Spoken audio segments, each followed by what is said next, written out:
Na, de valamilyen kis gyengébb pózba, anyukám, azt a pólót tedd le. Leolvad a zöld környezetben. Na, de nem mozog.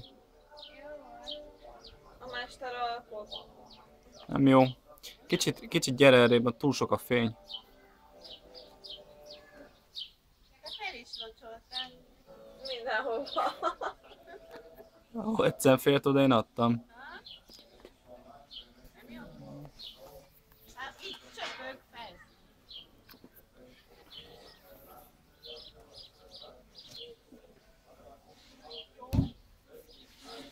Jól vagyok? Jó. Pompánál? Igen, hoppálunk.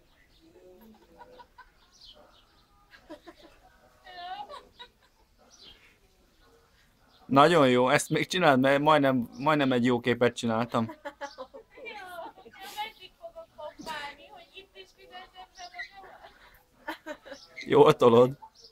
Na, ott most már van egy jó kép, jó? Az biztos, mikor megint már minden sárba.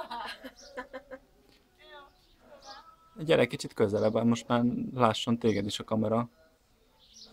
Engedd, hogy megismerjen a kamera, nyíj meg.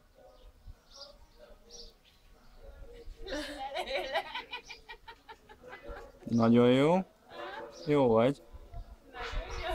Ez jó sikerült. Jó. Merre menni? Itt jól vagyok. Nagyon jó. Ez most mit röhög? Egy kicsit Google lejjebb.